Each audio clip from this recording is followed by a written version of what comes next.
Hi, Mandy here. I'm excited to announce the TypeScript ADK. Yes, our agent development kit is now available for TypeScript and JavaScript developers. And in this video, we're going to learn all about what it is, how it works, and how you can get started.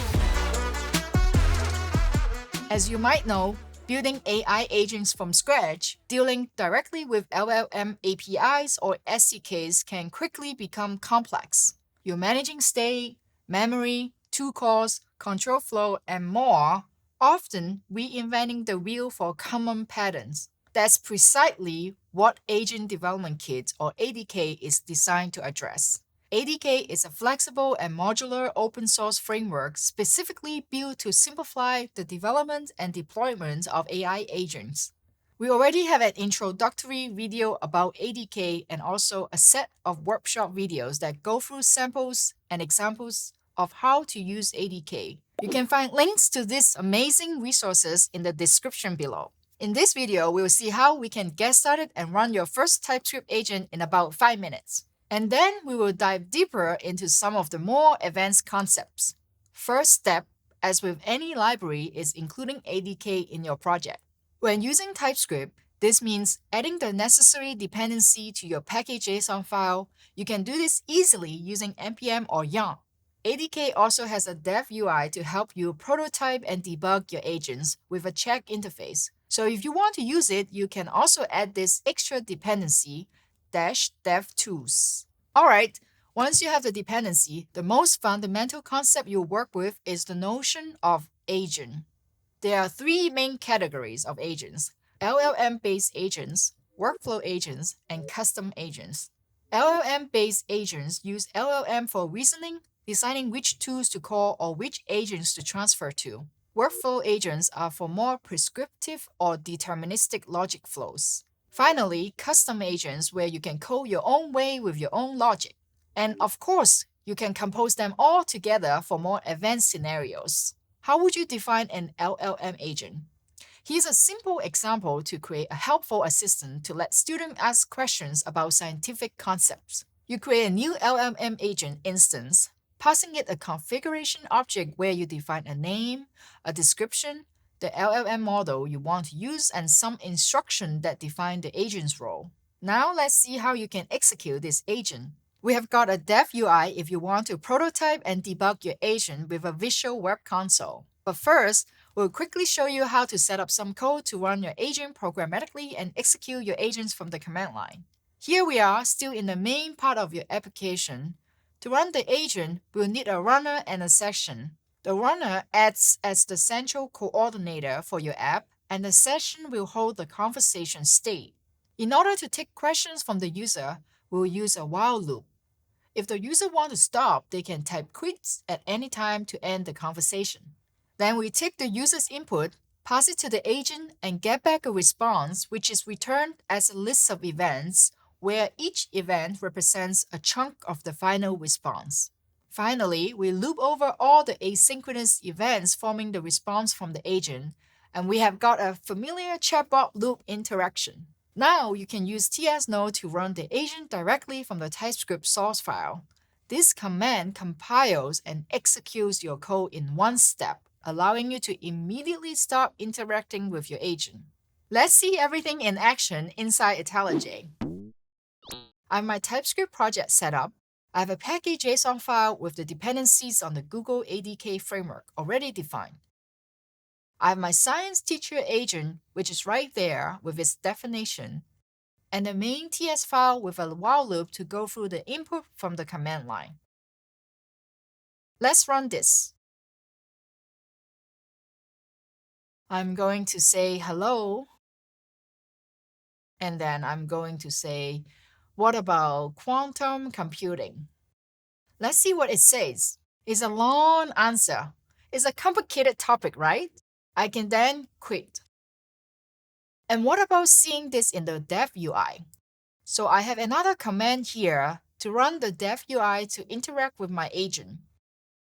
I open the web UI. You can see in this drop-down menu, we have the science teacher agent load up. I'm going to say hello again. And I can enable token streaming if I want to see the response being streamed as it's being generated. Why is the sky blue?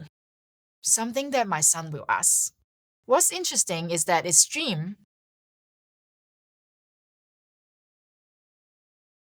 you can see the events that are flowing through, like the first one was a hello, and then the question, and when you click on it, you can see the events from ADK. This is great! Now let's dive a little deeper. We have created your first agent in TypeScript and saw how to run it successfully. However, the agent lives on its own island. It's time you let it interact with the external world via tools. Think about it. A large language model is incredibly powerful with text or multimedia elements, but it cannot natively browse the internet, query your database, send an email, or call an external API. Tools are the way agents bridge that gap. Tools are supported by a capability of LLMs called function calling. Your agent receives a user request, the LLM analyzes it, determines if an external action is needed, and decides which registered tool to use, along with the arguments for that tool. ADK framework then intercepts this function call from the LLM, executes the corresponding code or action you have defined for that tool. And finally, the tool's result is sent back to the agent, usually to the LLM again, so it can process the result and formulate the final response to the user. ADK abstracts this away, providing a clean interface for defining tools and handling that entire execution loop for you. TypeScript ADK provides 3 types of tools for your agent to use. Function tools with your own code, built-in tools like Google Search, third-party tools like the ones provided by MCP servers. So let's talk about function tools. A function tool essentially wraps a piece of your code, a method, and makes it available to the agent. Okay, we have created a science teacher agent. Now let's create a customer agent. As usual, we give it a name, a LLM model to use, a description, and some instructions about its role. But this time, we also provide a tool to let customers ask about the status of their orders. How to declare the existence of that tool? We create an instance of function tool and pass it a configuration object that defines its name. Now, let's see how to create that function. You define a TypeScript method which will serve as your external function that the agent needs. You provide a description for the tool to document its purpose and define its parameters with a schema. This helps the LLM figure out when to call that function and what parameters the function expects. Then you can return some structured response, which will be serialized into a JSON object and passed back to the LLM agents. Let's have a look at this customer agent.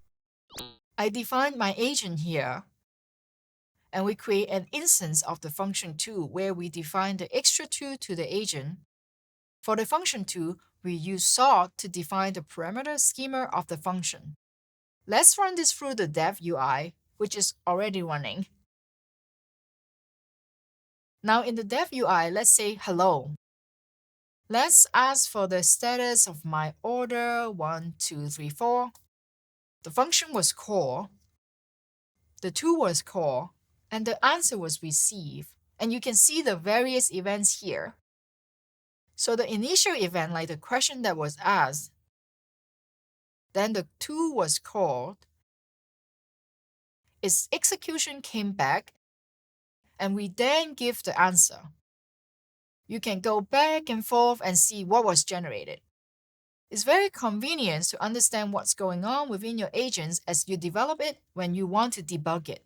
It's critical to give precise and explicit instruction to define the agent's purpose, its persona, its goals, and to provide guidance in how it should interact with the user and the tools. The tools should also be described with great detail so that the LLM clearly understands its purpose and its arguments. By equipping an LLM agent with tools, you have got a functional agent capable of understanding natural language requests and performing actions on the external world through the tools you have defined.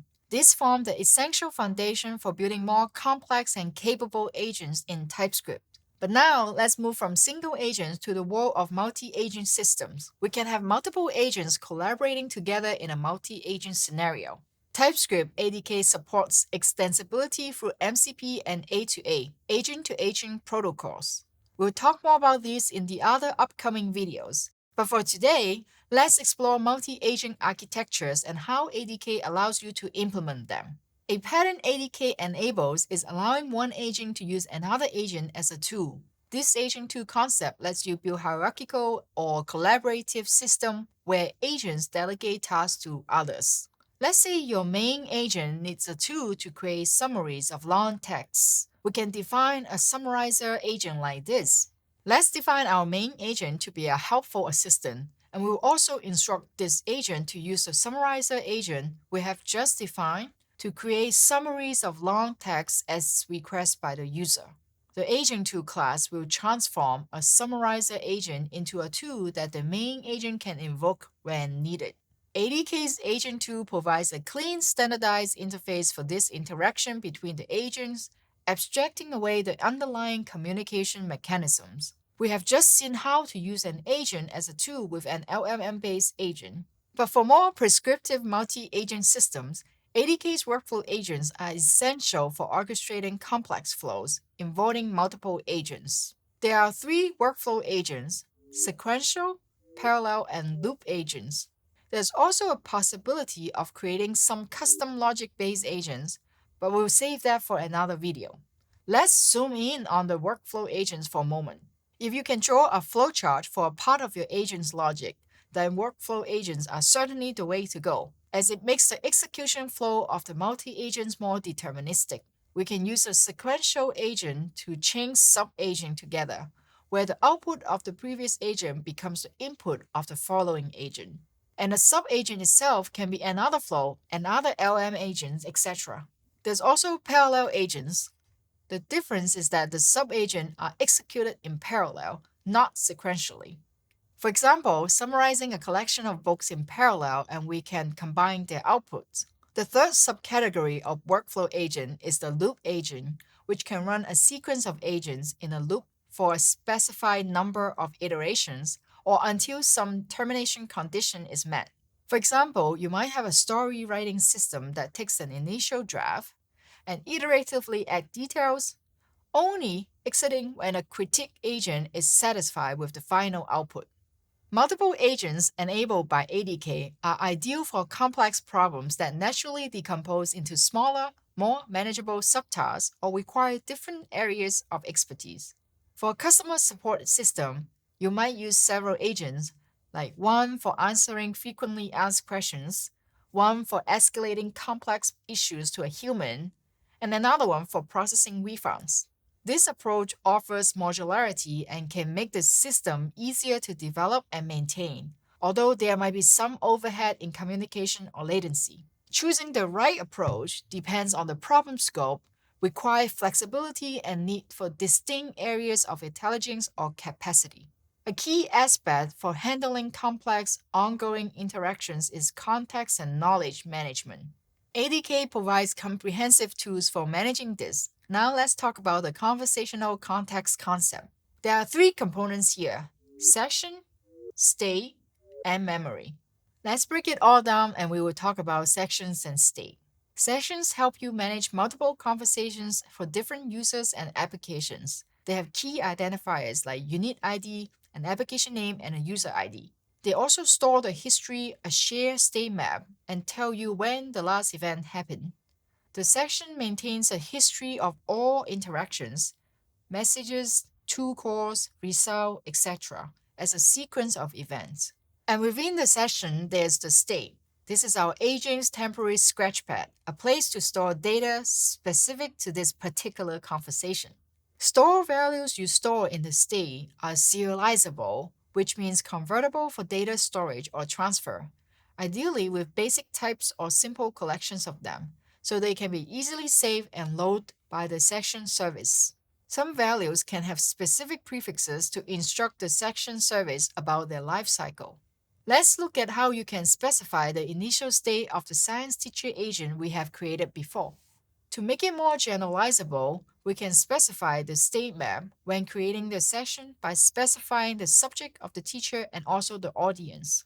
Then in the agent definition, you can access the state directly within your agent instructions using simple templating syntax with the curly braces placeholders, making this agent more generic one, accepting different subjects and audiences. And that's all we have time to cover today about agent development kits for TypeScript. Check out the TypeScript ADK documentation, our sample examples, and our past videos, and start building today. Remember, by combining workflow orchestration, multi-agent collaboration, and robust state and memory management, ADK provides building blocks to create sophisticated AI agents for your most challenging problems. Don't forget to tell us in the comments how you're planning to use the TypeScript ADK in your project. See you in the next one!